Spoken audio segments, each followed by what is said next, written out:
Hello everyone, नमस्कार। बहुत बहुत स्वागत है आप सभी का लोधा जी क्लासेस के बीए प्लेटफॉर्म पर। दोस्तों, बीए सेकेंड ईयर के सिलेबस के अकॉर्डिंग हम अभी डिस्कस कर रहे हैं मध्यकालीन भारतीय इतिहास पर, जिसमें हमारी सीरीज चल रही है। दोस्तों, लेक्चर नंबर 10 में आज हम डिस्कस करेंगे फिरोज शाह तुगलक को। तुगलक वंश के अंतर्गत दोस्तों हम एक शासक मोहम्मद बिन तुगलक पर डिस्कस कर चुके हैं। अब जो नेक्स्ट टॉपिक आज का होने जा रहा है वो होगा फिरोज शाह तुगलक पर। ओके, तो दोस्तों बने रहे सेशन में एंड तक, और जिससे कि आपको ये पूरा जो आपका तुगलक वंश वाला जो सेशन है पूरा कंप्लीट हो जाएगा। आज के सेशन में ही नेक्स्ट टॉपिक में दोस्तों हम कुछ नेक्स्ट सेशन पर बात करेंगे, चर्चा करेंगे। चलिए शुरुआत करते हैं, अपने सेशन की शुरुआत करते हैं और देखते हैं कि आज के सेशन में हमें क्या क्या पढ़ना है, क्या क्या महत्वपूर्ण है आज के सेशन के लिए। दोस्तों, बीए के इस सेशन को आगे बढ़ाएं उससे पहले उन सभी स्टूडेंटों के लिए एक विशेष सूचना कि जो जिन छात्रों ने अभी तक प्रज्ञान हिंदी को विजिट नहीं किया है, और जो छात्र अभी यूपीएससी की तैयारी कर रहे हैं या करना चाहते हैं, इसके अलावा कोई भी स्टेट पीसीएस या कोई प्रतियोगी परीक्षाओं की तैयारी करना चाहते हैं, तो उनके लिए एक बेहतरीन प्लेटफॉर्म साबित हो सकता है प्रज्ञान हिंदी। क्योंकि दोस्तों सभी सेशन वहां पर कंप्लीटली निःशुल्क है, कंप्लीटली निःशुल्क है। वहां पर आपसे कोई चार्ज, किसी प्रकार का कोई चार्ज वसूल नहीं किया जाता है। नोट्स से लेकर के सभी लेक्चर कंप्लीट फ्री होंगे। अभी हम ल्यूसेंट जीके को डिस्कस कर रहे हैं, साथ में इंडियन कॉन्स्टिट्यूशन पर चर्चा कर रहे हैं, इथिक्स पर चर्चा चल रही है। कुछ सेशन दोस्तों वहां पर ऐसे होने वाले हैं जो अभी तक यूट्यूब पर अभी तक किसी ने भी फ्री ऑफ कॉस्ट प्रोवाइड नहीं किए हैं, वो भी वहां पर free of cost he provide किए जाएंगे आप लोगों के लिए। चलिए, इतनी इंफॉर्मेशन आप लोगों के लिए काफी है। जिसको आवश्यकता लगती हो डिस्क्रिप्शन में लिंक है, ज्वाइन कर लें उसे। चलिए दोस्तों, आज के सेशन को शुरू करते हैं। तुगलक वंश पर हमारा डिस्कशन चल रहा है, जो कि सेकेंड यूनिट का फर्स्ट टॉपिक है।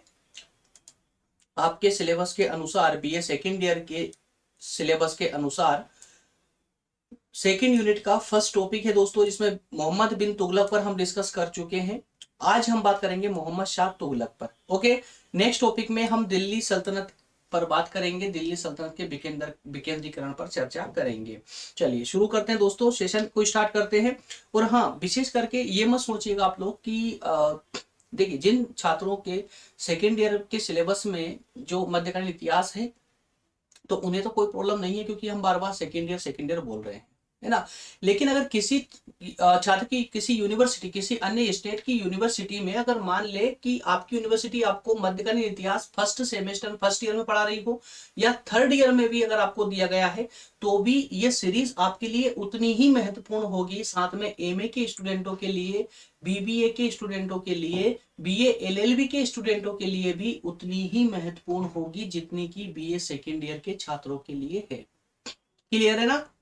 चलिए, आज के इस टॉपिक से संबंधित कुछ महत्वपूर्ण प्रश्न शो हो रहे हैं, आपको दिख रहे हैं। इनको या तो नोट डाउन कर लें, या फिर इन्हें अच्छे से वीडियो को पॉज करके होल्ड करके और इसे अच्छे से पढ़ लें। इनसे पढ़ने से क्या होगा कि इन प्रश्नों के आंसर आपको आज के इस लेक्चर में मिलने वाले हैं, याद रखिएगा।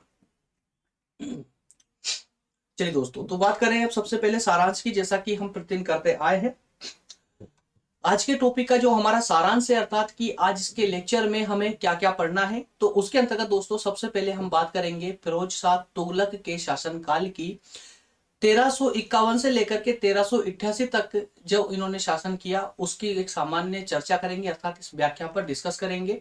उसके बाद दोस्तों बात करेंगे फिरोज शाह तुगलक के शासन व्यवस्था की, या शासन में उन्होंने क्या क्या सुधार किए हैं। इसके अलावा फिरोज शाह तुगलक के कार्यों को देखेंगे, उनके कार्यों का शासन व्यवस्था पर क्या प्रभाव पड़ा है। और एट लास्ट में देखेंगे तुगलक वंश का पतन क्यों हुआ, क्या कारण था जिन कारणों से तुगलक वंश का पतन हुआ। ठीक है, तुगलक वंश की समाप्ति हुई तो एक नए वंश की जो है उत्पत्ति होना अवश्यंभावी है। क्लियर है। चलिए, सबसे पहले दोस्तों बात करें फिरोज शाह तुगलक की शासन व्यवस्था की। तो 1351 से लेकर के 1388 तक इनका शासन रहता है। ये शासन व्यवस्था पर रहते हैं, सुल्तान रहते हैं। ठीक है, मोहम्मद तुगलक की 30 मार्च 1351 को, पेन ले लें एक मिनट। 30 मार्च 1351 को मोहम्मद बिन तुगलक की अचानक से मृत्यु हो जाने के कारण अब उनके शासन में उत्तराधिकार की समस्या उत्पन्न होने लगी। देखिए, मोहम्मद बिन तुगलक को हमने लास्ट सेशन में जब कंप्लीट करा तो आपको बताया था कि वो काफी योग्य और काफी शिक्षित थे। उनके समय के जितने भी सुल्तान रहे हैं उन सबसे ज्यादा शिक्षित अगर कोई सुल्तान था तो मोहम्मद बिन तुगलक था। लेकिन उसके बाद भी दोस्तों उन्होंने कोई ऐसी व्यवस्था नहीं की कि जिससे उत्तराधिकार वाली समस्या समाप्त हो सके। उत्तराधिकार की समस्या तो आप समझते हैं ना क्या होती है। भाई एक राजा है, एक सुल्तान, सुल्तान के चले जाने के बाद में अगला सुल्तान कौन बनेगा, ये इसको बोलते हैं उत्तराधिकार की समस्या। ठीक है, तो इस पर उन्होंने कोई ऐसा नियम नहीं बनाया था। अब वो नियम ना बनने के कारण ही मोहम्मद बिन तुगलक की जैसे ही मृत्यु होती है उसके बाद, मृत्यु के तुरंत बाद ही अब वहां पर शासन में जो है, साम्राज्य में एक बड़ी सी चिंता छा जाती है कि अब सुल्तान कौन बनेगा। तो वहां पर हर एक व्यक्ति जो कि उनके राजघराने का था या प्रशासन में विशेष महत्व रखता था, अब वो आपस में ही षड्यंत्र करने लग गए। किस लिए? ताकि वो सुल्तान बन सके, है ना। तो इस प्रकार की समस्याएं, कई सारी अव्यवस्थाएं उस वहां पर जो है उत्पन्न हुई, कई प्रकार की अव्यवस्थाएं उत्पन्न हुई। इन सब के चलने के बाद में सारी ये जो षड्यंत्र चलते रहे, कुछ नाटकीय घटनाएं होती रही, इसके एक लास्ट में आकर के फिरोज शाह तुगलक सुल्तान बनते हैं। फिरोज शाह तुगलक सुल्तान बनते हैं किसके बाद में? मोहम्मद बिन तुगलक के बाद। ठीक है, फिरोज शाह तुगलक। चलिए, तो इसी प्रकार से अब फिरोज शाह तुगलक नए सुल्तान बने तो सीधी सी बात है यार, अब वो अपने शासन व्यवस्था में कुछ सुधार करेंगे, जो उनके अनुसार सही होगा उसे जो है ठीक करेंगे, जो गलत चल रहा है उसको ठीक करने का प्रयास करेंगे। तो इसी क्रम में इनकी शासन व्यवस्था में इन्होंने क्या क्या सुधार करने का प्रयास किया, अर्थात किन किन क्षेत्रों में सुधार करने का इन्होंने प्रयास किया। तो सबसे पहले बात करेंगे दोस्तों हम आर्थिक क्षेत्र की। देखेंगे कि आर्थिक क्षेत्र में फिरोज शाह तुगलक ने क्या सुधार करने का प्रयास किया या क्या सुधार किए। उसके बाद न्याय व्यवस्था किस प्रकार की थी इनके समय में, क्या इनमें परिवर्तन किया। सैन्य व्यवस्था कैसी थी, लोक हित या जन कल्याण के लिए इन्होंने क्या कार्य किया, या बेरोजगारी को खत्म करने के लिए इन्होंने कौन से कदम उठाए। इन सब पर एक एक करके दोस्तों चर्चा करेंगे। ठीक है, चलिए, तो एक एक करके दोस्तों इनके सभी सुधारों पर हम चर्चा कर लेते हैं। सुधार तो एक पॉइंट लिखा हुआ है, परंतु बात ये जैसे आर्थिक क्षेत्र है, अब आर्थिक क्षेत्र में मोहम्मद बिन तुगलक ने क्या कार्य किया था जिससे उनके प्रशासन में आर्थिक स्थिति और बेहतर हो सके, उनकी प्रजा की आर्थिक स्थिति बेहतर हो सके, है ना। तो उस स्थिति को ही हमें देखना है कि फिरोज शाह तुगलक ने उसमें कुछ परिवर्तन किए या वैसी ही चलती रही। ठीक है ना। तो आर्थिक सुधार, अब जरा समझिए, आर्थिक सुधार के अंतर्गत जब हम बात करेंगे तो देखिए, फिरोज शाह तुगलक ने इनकी, देखिए मैंने आपको लास्ट सेशन में बताया था कि एक समझदार सुल्तान की बात करेंगे तो एक थोड़े से मूर्खतापूर्ण कार्यों वाले सुल्तान की बात करेंगे। अब मूर्खतापूर्ण जो कदम उठाए वो इनने ही उठाए थे। किसने? फिरोज शाह तुगलक ने। क्यों उठाए थे? देखिए कि जिस प्रकार की नीतियां इनने अपनाई, जिस प्रकार की सोच इन्होंने अपने राज कार्य में अपनाई, जिस प्रकार की सोच का इन्होंने प्रयोग किया, ऐसी सोच कम से कम एक सुल्तान के अंदर तो बिल्कुल नहीं होना चाहिए। किस प्रकार की सोच की बात कर रहा हूं, जरा आगे आइए और स्लाइड को पढ़िए, समझ जाएगी आपको।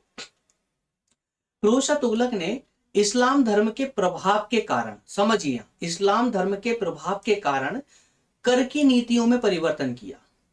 किसमें? कर की नीतियों में। कर की जो कर लगाते हैं, टैक्स में जो कुछ चेंजेस किए इनने, इसलिए नहीं कि उनकी शासन व्यवस्था में आर्थिक सुधार हो सके, बल्कि इसलिए किए क्योंकि उन पर किसका प्रभाव था? इस्लाम धर्म का प्रभाव था, या धर्म के ठेकेदारों का प्रभाव था, उलेमाओं का प्रभाव था। तो उनके प्रभाव में आकर के इन्होंने टैक्स की जो व्यवस्था थी उसमें चेंजेस किए। अब पहली जो अव्यवस्था है वो तो यहीं से ही प्रदर्शित हो जाती है कि जब कोई शासन व्यवस्था में किसी के प्रभाव में आकर कोई कार्य करता है तो सबसे पहला गलत कदम तो यही होता है कि किसी के प्रभाव में कार्य किया गया है। जबकि एक सुल्तान को या एक प्रशासक को चाहिए कि वो स्वतंत्रता पूर्वक स्वयं प्रभु होकर के अपने फैसले ले, अपने कार्य करे, है ना। तो इस्लाम धर्म की पुस्तकों में, इस्लाम धर्म के जो धार्मिक ग्रंथ हैं उनमें 4 प्रकार के कर का विवरण दिया गया है, वर्णन किया है। कौन कौन से कर? जजिया कर का, जकात कर का, खम्स और खराज, ये 4 प्रकार के कर जो है मुस्लिम धर्म ग्रंथों में मिल जाएंगे।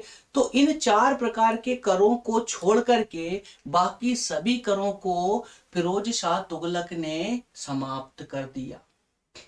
कितने प्रकार के? लगभग 23 प्रकार के करों को इन्होंने समाप्त कर दिया। अब 23 प्रकार के कर समाप्त होंगे तो समझिए क्या आर्थिक व्यवस्था सुधरेगी या और गड़बड़ हो जाएगी। अब क्योंकि ये पूरी तरह से धर्म के प्रभाव में थे, पूरी तरह से धर्म के प्रभाव में थे, ठीक है ना। नेक्स्ट में इस्लाम स्वीकार करने पर हिंदुओं पर जजिया कर माफ कर दिया और भय, दंड और प्रलोभन देकर के धर्म परिवर्तन को धार्मिक नीति में महत्व दिया। अब देखिए एक कितना इन्होंने एक सुल्तान होकर के ऐसा कार्य किया। एक आम धर्म प्रचारक अगर ये कार्य करते कोई प्रॉब्लम नहीं थी, परंतु सुल्तान की पदवी पर बैठ करके इन्होंने कार्य किया। ये सही, सुल्तान के अनुसार ये कार्य सही नहीं था। क्यों नहीं था? इसके प्रभाव हम तुगलक वंश के पतन के रूप में देखेंगे। जब आगे स्लाइड में बढ़ेंगे तो तुगलक वंश का पतन क्यों हुआ उसके कारणों में हमें ये सब चीजें देखने को मिलेगी। इन्होंने क्या किया, एक जजिया कर लगाया। किस पर? हिंदुओं पर। जजिया कर लगता है हिंदुओं पर धार्मिक स्थानों पर जाने के लिए, धर्म व्यवस्था को अपनाने के लिए। तो इसके लिए इन्होंने हिंदुओं पर जजिया कर लगाया और ये जजिया कर लगाने वाले पहले शासक थे। फिरोज शाह तुगलक पहले शासक थे जिन्होंने हिंदुओं पर जजिया कर लगाया था, ठीक है। लेकिन जिन हिंदुओं ने अपना धर्म परिवर्तन करके और मुस्लिम धर्म को, इस्लाम धर्म को अपना लिया, उन हिंदुओं से जजिया कर को हटा दिया या उन पर जजिया कर माफ कर दिया। इसके साथ ही साथ में अधिकतम हिंदू धर्म परिवर्तन करके इस्लाम धर्म को अपनाए। इसके लिए उन्होंने जहां आवश्यकता के अनुसार डर दिखाया, ठीक है, आतंकित किया, दंड भी दिया और उनको प्रलोभन भी दिया, लालच भी दिया, ठीक है। इस नीति से गैर मुस्लिमों में फिरोज के प्रति असंतोष जागृत हो गया। देखिए अब यहीं से अब प्रजा के विरोध में कोई कार्य अगर सुल्तान करेगा तो प्रजा का आक्रोश तुरंत देखने को मिलता है, तुरंत देखने को मिलता है, ठीक है ना। तो फिरोज शाह तुगलक की इस नीति के कारण जो गैर मुस्लिम जो प्रजा थी वो जो है कुछ तो आतंकित होने लगी और अब उनका विरोध भी करना उसने प्रारंभ कर दिया। अर्थात कुल मिलाकर के वो जो गैर मुस्लिम जनता थी या प्रजा थी सुल्तान की, वो असंतुष्ट होने लगी।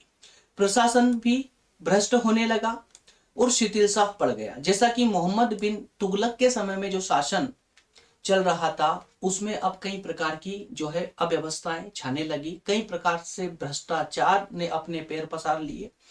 फिरोज की इस धार्मिक नीति, ये धार्मिक नीति थी, ये उलेमाओं को संतुष्ट करने की नीति थी। फिरोज शाह तुगलक ने जिस धार्मिक नीति को अपनी शासन व्यवस्था में स्थान दिया, जिस शासन व्यवस्था में अपनाया, ये सिर्फ और सिर्फ जो ये नीति अपनाई थी सुल्तान ने, ये सिर्फ जो धर्म के जो उलेमा थे उनको संतुष्ट करने के लिए ये नीति अपनाई थी और साथ में अपने परलोक सुधारने के लिए ये नीति अपनाई थी। भाई परलोक सुधारना था सुल्तान साहब को तो ये कुछ अन्य धार्मिक कार्य करते, सुल्तान बनने की इनको क्या आवश्यकता थी, है ना। तो इन्होंने उलेमाओं को संतुष्ट करने के लिए और अपना परलोक सुधारने के लिए इन्होंने इस प्रकार की नीति अपनाई और इनको क्षणिक भी जो है टेंशन नहीं थी, कोई फिक्र नहीं थी कि शासन में कितना भी भ्रष्टाचार फैल जाए या इसका कैसा प्रभाव पड़ेगा, उनको कोई फिक्र नहीं थी सब चीजों की, ठीक है ना। तो इनको कोई चिंता नहीं थी कि इसके के दुष्प्रभाव क्या निकलेंगे, दुष्परिणाम क्या निकलेंगे, कोई परवाह नहीं थी इसकी, ठीक है। तो इस प्रकार से इन्होंने आर्थिक सुधार किए। मतलब आर्थिक सुधार का मतलब ये मत समझिए कि आर्थिक क्षेत्र में सुधार, वास्तव में सुधार किए। आर्थिक क्षेत्र में इन्होंने क्या कार्य किया, वो कार्य था इनका, ठीक है। नेक्स्ट में बात करें दोस्तों न्याय व्यवस्था की। अब जब मोहम्मद बिन तुगलक पर हम बात कर रहे थे तब मैंने आपको बताया था कि जो सुल्तान अपने तर्क और बुद्धि के आधार पर कोई फैसला लेता हो तो सीधी सी बात है उसकी न्याय व्यवस्था भी उचित रूप से चलेगी।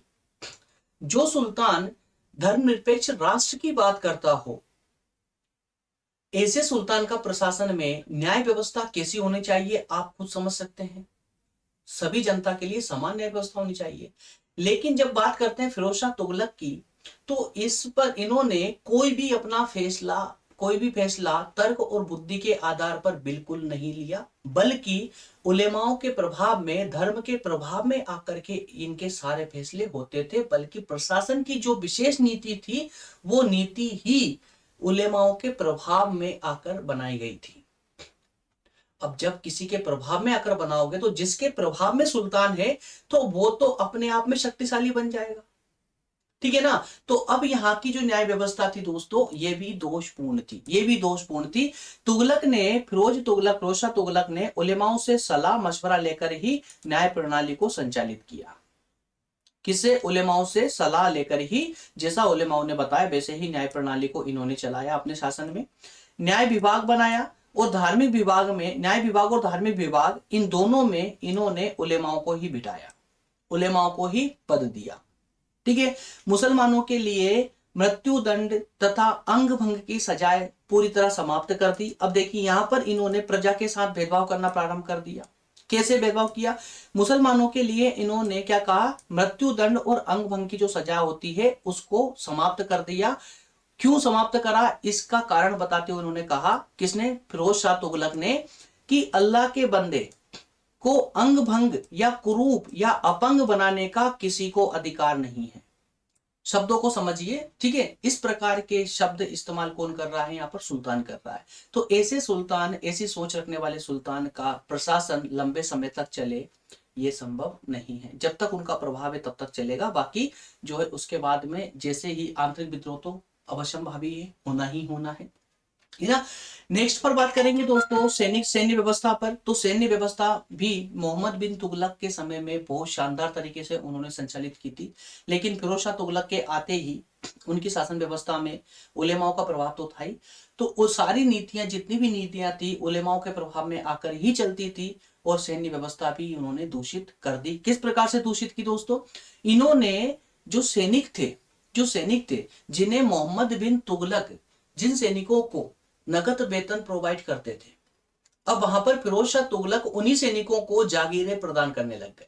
जो स्थायी सैनिक थे उनको क्या देते थे? जागीरें देते थे। और जो अस्थायी सैनिक थे, जो कुछ समय के लिए सेना में शामिल होते थे, उन्हें नकद वेतन देते थे।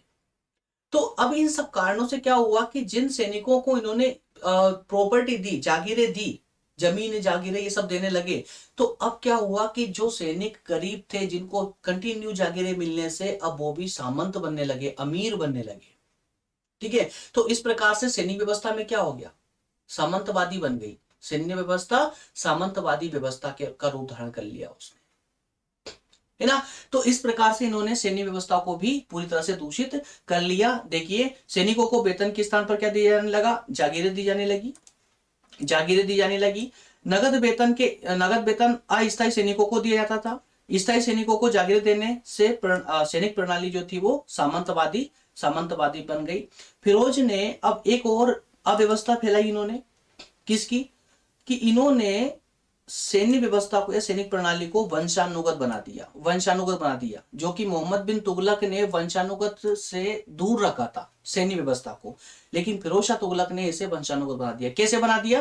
कि जो सैनिक वृद्ध हो गए, जो असहाय हो गए, अयोग्य सैनिक हो गए, उनके पुत्रों को या उनके रिश्तेदारों को उनके बदले में सैन्य व्यवस्था में शामिल कर लिया। अब इससे क्या हुआ? सैन्य व्यवस्था में शामिल करने से जो सैनिक आ रहे हैं, जो योग्य ही नहीं थे लेकिन एवज में आ रहे हैं, तो वो योग्य नहीं होंगे। तो इससे क्या होगा? एक जिम्मेदारी, जो जवाबदारी होती है वो समाप्त हो जाएगी। और जब जवाबदारी समाप्त होती है तो किस चीज की उत्पत्ति होती है? भ्रष्टाचार की उत्पत्ति होती है, भ्रष्टाचार की उत्पत्ति होती है। तो इस प्रकार से इन्होंने सैनिक व्यवस्था का पूरा जो वातावरण था वो पूरा दूषित कर दिया। सैनिकों में अनुशासन आ गया और उत्तरदायित्व पूरी तरह से समाप्त हो चुका था। ठीक, नेक्स्ट में लोकहित या जन कल्याण के कार्य। अब ये मुझे बताइए, शब्द कितना प्यारा दिख रहा है आपको, लोकहित या जन कल्याण के कार्य। आपको लगता है कि ऐसा सुल्तान कभी जन कल्याण के कार्य कर सकता है?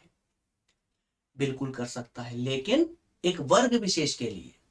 इन्होंने जो जन कल्याण का कार्य किया है वो एक वर्ग विशेष के लिए किया। फिरोज तुगलक की इस्लाम धर्म के प्रति आस्था, शब्दों पर ध्यान देंगे तो टॉपिक आपको 100% समझ आता चलेगा। इसमें कुछ भी एक्स्ट्रा मेहनत करने की आवश्यकता आपको नहीं है।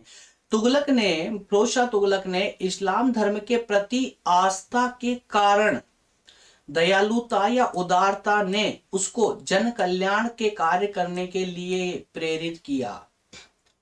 कैसे प्रेरित किया? क्योंकि भाई काफी धार्मिक थे फिरोज शाह तुगलक, ये जो सुल्तान थे ये काफी धार्मिक थे, इन पर इस्लाम धर्म का बहुत ज्यादा प्रभाव था। तो इसी प्रभाव के कारण इनके मन में इच्छा हुई कि अब कुछ कार्य जन कल्याण के लिए भी किए जाए। लेकिन जन कल्याण मतलब एक जन कल्याण का मतलब पूरी प्रजा के लिए नहीं, सिर्फ एक वर्ग विशेष के लिए, सिर्फ एक वर्ग विशेष के लिए। किस प्रकार से, आइए देखते हैं। प्रजा की सुविधा की दृष्टि से फिरोज शाह तुगलक ने भौगोलिक दृष्टि से कुछ महत्वपूर्ण नगरों की स्थापना की, कुछ महत्वपूर्ण नगर बसाए, जैसे फिरोजपुर, फिरोजाबाद, फतेहाबाद, जौनपुर, ऐसे कई प्रकार के नगर बसाए और कुछ नगरों का उन्होंने पूरा निर्माण भी करवाया। प्रजा के हित के लिए महलों का निर्माण करवाया, रत्नागार, स्नानागार बनवाए, मस्जिद, पुल, नहरें, इन सब का निर्माण करवाया। इसके अलावा दिल्ली में एक शिफाखाना की भी स्थापना की, शिफाखाना अर्थात की दवाखाना, इसमें फ्री इलाज, रोगियों का फ्री इलाज की व्यवस्था की, दवा की फ्री दवा की व्यवस्था की। इसके अलावा मुस्लिम संत, फकीर, धार्मिक नेता, इन सबको धार्मिक जागीरें प्रदान की गई, इनको जागीरें प्रदान की गई। याद रखिएगा, जितनी भी लोक कल्याण के लिए इन्होंने व्यवस्था की है, ये सिर्फ और सिर्फ इस्लाम धर्म के जो प्रचारक थे, इस्लाम धर्म के जो प्रचारक थे, धार्मिक व्यक्तियों को ही ये सारी सुविधाएं प्रोवाइड की गई। जन कल्याण मतलब सारी प्रजा के लिए इस शब्द का इस्तेमाल किया जाता है, परंतु यहाँ पर जो है एक वर्ग विशेष के लिए, और वो वर्ग कौन सा था दोस्तों? इस्लाम धर्म के जो प्रचारक थे, जो धार्मिक लोग थे, उनके लिए सारी सुविधाएं इन्होंने प्रोवाइड की थी। क्लियर है? चलिए नेक्स्ट पर बात करेंगे इनके बेरोजगारी उन्मूलन। अब जरा समझिए, बेरोजगारी समाप्त करने के, अब यार इतनी व्यवस्थाएं, आर्थिक क्षेत्र में इन्होंने कई सारे 23-24 करोड़ को हटा दिया, तो अपनी जो आर्थिक कंडीशन थी ना, जो आर्थिक मजबूत जिन, देखिए कोई भी शासन जिस पिलर पर खड़ा होता है ना, सबसे जो मजबूत पिलर होता है वो आर्थिक पिलर ही होता है। अगर किसी भी राज्य की आर्थिक स्थिति बेहतरीन है तो वो प्रशासन बहुत बेहतरीन तरीके से चलेगा, लेकिन उसको पंगु बनाना, सिर्फ एक पिलर तोड़ दीजिए और वो कौन सा आर्थिक वाला जो पिलर है उसको तोड़ देंगे तो वो शासन धड़ से नीचे आ गिरेगा। अब उन्होंने सबसे पहले गलती आर्थिक क्षेत्र में जो है अव्यवस्था फैलाकर कर दी। धीरे धीरे उन्होंने कुछ ऐसी नीतियों को अपनाया, कुछ ऐसे कार्य किया जिससे अब पूरी शासन व्यवस्था डगमगाने लगी। अब जब शासन व्यवस्था में भुखमरी छाएगी, अव्यवस्था होगी, भ्रष्टाचार होगा, तो बेरोजगारी की समस्या तो बनना ही बनना है। पैदा हो गई बेरोजगारी की समस्या, अब उस बेरोजगारी की समस्या को भी कंट्रोल करना जरूरी है, नहीं तो विद्रोह हो जाएंगे। बड़ी प्रॉब्लम है, आंतरिक अशांति होगी तो विद्रोह होंगे। तो उसके लिए इन्होंने कुछ अब कार्य करना प्रारंभ किया। किसके लिए? बेरोजगारी समाप्त करने के लिए। अब बेरोजगारी समाप्त करने के लिए भी ऐसे कार्य किए जिसका कोई जवाब नहीं। अब जरा समझिए, व्यवसायहीन या बेरोजगारी लोगों को रोजगार दिलाने के लिए रोजगार कार्यालय की स्थापना की। सबसे पहली बात चली, बहुत अच्छी बात है कि आपने रोजगार कार्यालय की स्थापना की, यहां तक तो ठीक था, रोजगार कार्यालय स्थापित किया। अब जरा देखिए, बेरोजगारों को कारखानों में काम दिया, अमीरों के यहां पर काम देना प्रारंभ किया, ये भी ठीक है। बेरोजगारों को कार्य देने के लिए फिरोज ने शासकीय स्तर पर कुछ पद बनाए। अब देखिए जरा, जबकि ऐसा होना चाहिए था क्या? बेरोजगारों को काम देने के लिए क्या किया इन्होंने? शासकीय स्तर पर मतलब सरकारी कुछ नए पद बनाए, ताकि वहां पर लोगों को नौकरी दी जा सके, जिससे बेरोजगारी कंट्रोल में होगी। लेकिन उन्होंने इसके पीछे ये नहीं सोचा कि ये लोग काम क्या करेंगे, कोई मतलब नहीं, इसका परिणाम क्या होगा, कोई मतलब नहीं। अर्थव्यवस्था तो पहले सिकुड़ चुकी थी, है ना।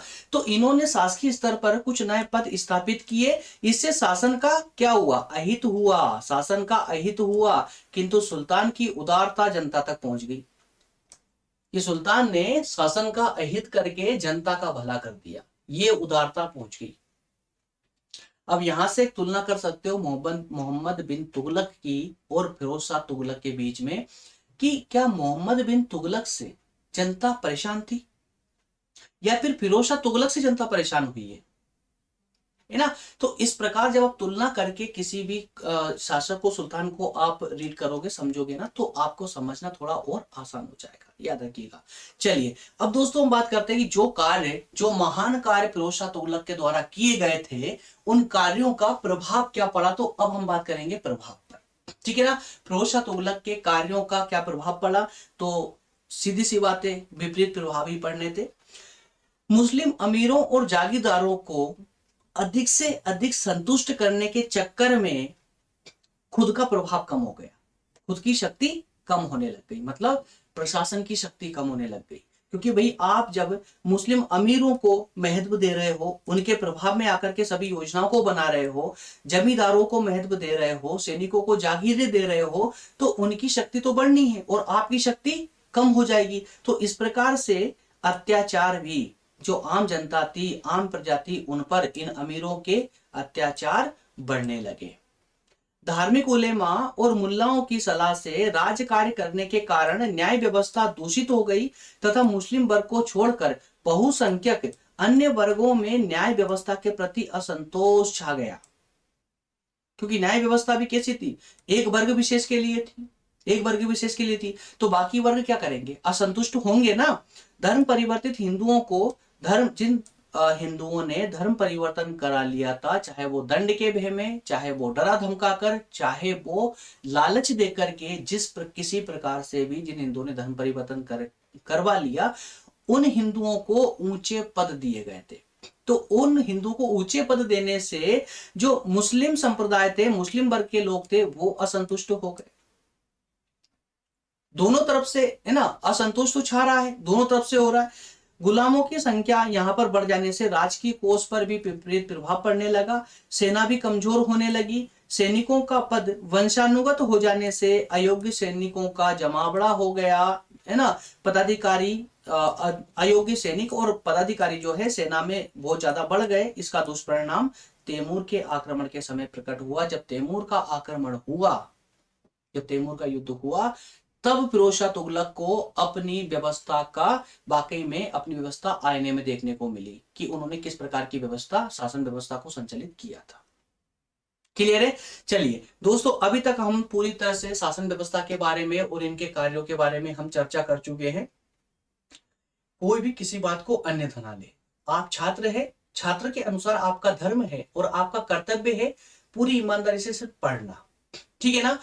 पढ़ना और आपस में तुलना करना, ठीक है। लेकिन इस पढ़ाई में और तुलना करने के मध्य में हमारे स्वयं के विचारों को उसमें संकलित नहीं करना, हमें अपने आप को पृथक रखना जरूरी है, याद रखिएगा, जरूरी है, ठीक है। और जब अपने विचार किसी के साथ जोड़ने का प्रयास करें तो उसमें पक्ष और विपक्ष दोनों एक साथ होना चाहिए। ना हमेशा आप किसी पक्ष की ओर बोलेंगे और ना हमेशा आप विपक्ष की ओर बोलेंगे। दोनों पक्षों की जो है एक संतुलन बना होना चाहिए, और यही एक सही छात्र की पहचान है, जरूरी है, ठीक है ना। जो सिर्फ पक्ष, देखिए, जो पक्ष और विपक्ष दोनों पर चर्चा करेगा वो मोहम्मद बिन तुगलक के समान बुद्धिमान होगा, और जो सिर्फ एक या तो पक्ष या विपक्ष की ओर बोलेगा वो फिरोज शाह तुगलक के समान मूर्ख होगा, ठीक है, जो अपनी शासन व्यवस्था को, बनी बनाई शासन व्यवस्था को पूरी तरह समाप्त कर चुका है। चलिए, तुगलक वंश के पतन के क्या कारण थे उसकी अगर बात करें तो सबसे पहला जो कारण था वो तुगलक का उत्तरदायित्व था, मोहम्मद बिन तुगलक का उत्तरदायित्व। दूसरे कारण बात करेंगे फिरोज शाह तुगलक की नीतियां। तीसरा कारण अमीरों का नैतिक पतन। एक एक करके इन पर समझते हैं, इनको चर्चा करते हैं, जिससे कि ये पूरी तरह से आपको क्लियर हो जाए। मोहम्मद बिन तुगलक का उत्तरदायित्व क्यों लिया गया, समझिए। तुगलक वंश का पतन का आंशिक रूप से मोहम्मद बिन तुगलक की जो है असफल योजनाएं है। कुल मिलाकर ऐसा कह सकते हैं कि मोहम्मद बिन तुगलक ने जो योजनाएं बनाई थी, हमने देखा था बुद्धिमान था, तर्क के आधार पर योजनाओं का निर्माण करता था, लेकिन उसमें जो एक सनकीपना था, उस सनकीपने के कारण उसकी जितनी भी योजनाएं थी ना, वो सब जनता को कष्ट पहुंचाती थी। और वो जो योजनाएं थी उसकी अलोकप्रिय जो योजनाएं थी, वो योजनाएं विशेष करके तुगलक वंश के पतन का कारण बनी, है ना। तो मोहम्मद बिन तुगलक की जो असफल योजनाएं थी उनके कारण भी तुगलक वंश का पतन में आंशिक रूप से ही सही, लेकिन उन्होंने जो है अपना सहयोग दिया। उसने अपनी विलक्षण योजनाओं से प्रजा को अपार कष्ट पहुंचाया, जिसके कारण प्रजा में क्या हुआ, असंतोष छा गया। परिणाम स्वरूप उसका संपूर्ण शासनकाल विद्रोहों के दमन में ही व्यतीत हुआ और उसकी मृत्यु भी विद्रोहियों का दमन करते करते ही हुई थी। मोहम्मद बिन तुगलक ने हालांकि शासन व्यवस्था को अच्छे से संचालित करने का प्रयास किया था, लेकिन उसकी जो योजनाएं थी वो मैं की भावना से ज्यादा प्रेरित थी। जिस तरह से फिरोज शाह तुगलक उलेमाओं के प्रभाव में था, उस प्रकार से मोहम्मद बिन तुगलक मैं के प्रभाव में था। और जिस सुल्तान के अंदर मैं की भावना प्रधान बन जाए, वहां पर भी जनता कष्ट से ही पीड़ित होगी। उस शासन व्यवस्था में भ्रष्टाचार भी होगा और जनता संतुष्ट हो ही नहीं सकती है। तो इसी कारण से जनता असंतुष्ट हुई और जगह जगह विद्रोह होने लगा था। और उस विद्रोह के कारण ही मोहम्मद बिन तुगलक का पूरा जीवन उन विद्रोहों का दमन करते करते ही व्यतीत हो गया। और यहां तक कि कहा गया है कि विद्रोहियों का दमन करते करते ही उसकी मृत्यु हुई थी। ठीक, नेक्स्ट पॉइंट की बात करें कि फिरोज तुगलक की नीतियां। भाई फिरोज तुगलक को तो आप अभी पढ़ के ही आ रहे हो, तो आप आसानी से बता सकते हो क्या क्या नीतियां थी उनकी, जिस कारण से तुगलक वंश का पतन हुआ। तुगलक वंश के पतन में फिरोज तुगलक की नीतियों का सबसे बड़ा योगदान रहा है। शासक के रूप में उसे हमेशा अयोग्य माना गया है। पूरे इतिहास में शासक के रूप से अगर देखेंगे तो अयोग्य शासक के रूप से इसको माना गया है। उसने ब्राह्मणों पर जजिया कर लगाकर अपनी जितनी हिंदू प्रजा थी उसको अपने विरुद्ध खड़ा कर लिया। उसने सैनिकों को, जो सैनिक पद थे उनको वंशानुगत बना करके सेना को पतन के मार्ग की ओर धकेल दिया। सैन्य शक्ति का पतन होने से साम्राज्य खंडित होता ही होता है। 100% साम्राज्य का पतन होना अवश्यंभावी बन जाता है। साम्राज्य का पतन दो विशेष कारणों से होता है। एक आर्थिक रूप से, आर्थिक स्थिति क्षीण होने पर। भाई आर्थिक, अगर किसी भी प्रशासन या साम्राज्य का कि अगर आर्थिक स्थिति दुर्बल हो जाए, अगर वो आर्थिक रूप से दुर्बल हो जाए तो भी शासन का पतन अवश्यंभावी है। और अगर उसकी जो सैनिक व्यवस्था है अगर वो भी दुर्बल बन जाए या वो क्षीण हो जाए, उसमें अव्यवस्था छा जाए, तो भी शासन का पतन होना 100% मतलब अवश्यंभावी बन जाता है। ठीक है ना। तो इस प्रकार से फिरोज शाह तुगलक की नीतियां भी तुगलक वंश के पतन में एक इन्होंने बड़ा अपना भाग निभाया, सहयोग दिया। अमीरों का नैतिक पतन। अब यहां पर देखिए 3 तथ्यों पर हमने चर्चा की थी। मोहम्मद बिन तुगलक की नीतियां, फिरोज शाह तुगलक की नीतियां। अब तीसरा जो पक्ष आता है, जो अमीर थे जिनका प्रभाव था तुगलक वंश पर, उनका भी पतन होने लगा था, या कहें कि वो भी पतन की ओर उन्मुक्त हो गए थे। कैसे हो गए थे? देखिए, जो भी अमीर लोग आए थे किसके साथ में, तुगलकों के साथ में आए थे, जो साम्राज्य में जगह बनाकर बैठे हुए थे, अपना पद लिए हुए बैठे हुए थे, उनका एक विशेष कार्य था, विशेष प्रभाव था शासन व्यवस्था पर। जब स्टार्टिंग में शुरू में आए थे तो ये काफी मेहनती हुआ करते थे, अच्छा कार्य करते थे। लेकिन देखिए यहाँ पॉइंट लिखा गया है कि भारत की समृद्धि और ऐश्वर्य ने, ये लिखा गया है, पेन से दिखाता हूं आपको, भारत की समृद्धि और ऐश्वर्य ने इन्हें किसी काम का नहीं छोड़ा। किसको? अमीरों को। भारत में आकर के जैसे ही शासन व्यवस्था में इनका प्रभाव बढ़ने लगा तो ये आलसी हो गए, कामचोर हो गए, निकम्बे हो गए। और इस कारण से इनका पतन भी होने लगा। ये विलासी हो गए। और जो व्यक्ति प्रशासन में रहकर के विलासी प्रवृत्ति का बन जाए तो उसका तो पतन 100% होना है ना, और उसके कारण साम्राज्य का भी पतन होगा। तो यहाँ पर अमीरों के, जिनका प्रसाद, एक तरह से हम कह सकते हैं कि जो हमारे आज वर्तमान में संसद में मंत्री लोग बैठे हुए, भाई पूरा देश किससे चलता है? मंत्रियों से चल रहा है। अब अगर मंत्री पूरी तरह से विलासी हो जाए तो क्या देश ठीक से चल पाएगा? तो वही मंत्री तो थे ये अमीर लोग। ये अमीर एक पद था, प्रशासन का एक पद था। अब ये विलासी हो गए, इनमें अव्यवस्था छा गई, कामचोर हो गए, निकम्बे हो गए, तो भाई शासन का पतन तो जरूरी होना ही होना है ना। और वही हुआ है यहाँ पर। ठीक है ना। उनका नैतिक पतन क्या हुआ? आरंभ हो गया। उनके पतन ने तुगलक साम्राज्य के पतन का एक मार्ग फिर से खोल दिया। ठीक है, तो ये 2-3 कारण विशेष थे तुगलक वंश के पतन के, और इस प्रकार से तुगलक वंश का अंततः पतन हो चुका। लेकिन यह भी एक प्रकृति का नियम है, किसी चीज का उदय होता है तो उसका पतन भी जरूरी है। जो जन्म लेता है उसकी मृत्यु तय है, तो यह प्रकृति का नियम है। इसी प्रकार से तुगलक वंश आया भी और चला भी गया, है ना। तो अब नेक्स्ट जो हम बात करेंगे दोस्तों, अब बात करेंगे हम जो है दिल्ली सल्तनत की। दिल्ली सल्तनत पर हमारा नेक्स्ट सेशन होगा, और दिल्ली सल्तनत में भी आपके सिलेबस के अकॉर्डिंग हम इसमें अध्ययन कर रहे हैं, इसलिए हाँ परिचय देते हुए आगे बढ़ेंगे। लेकिन मेन टॉपिक होगा हमारा दिल्ली सल्तनत का पतन या दिल्ली सल्तनत का विकेंद्रीकरण। ठीक है ना। तो दिल्ली सल्तनत को थोड़ा बहुत हम उसका इंट्रोडक्शन लेकर के उसके सामान्य तथ्यों पर बात करने की चर्चा करने के बाद हम जो है दिल्ली सल्तनत के विकेंद्रीकरण पर भी चर्चा करेंगे।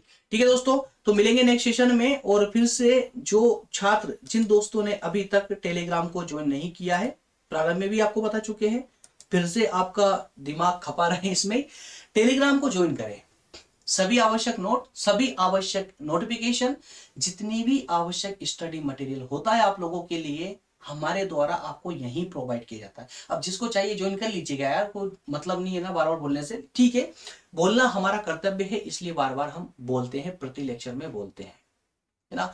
अगर आपको लगता है कि अगर आप सीरियस हैं स्टडी को लेकर के तो जरूर कीजिए, वो सीरियस नहीं है, सिर्फ टाइम पास के लिए आप प्लेटफॉर्म पर आते हो कि जैसे कल एग्जाम है तो आज 2-4 लेक्चर देख लेते अपना काम बन जाएगा, तो फिर कोई बात नहीं। ठीक है, करते रहिए, है ना, चलेगा। ठीक है दोस्तों, मिलेंगे नेक्स्ट सेशन में। Thank you very much.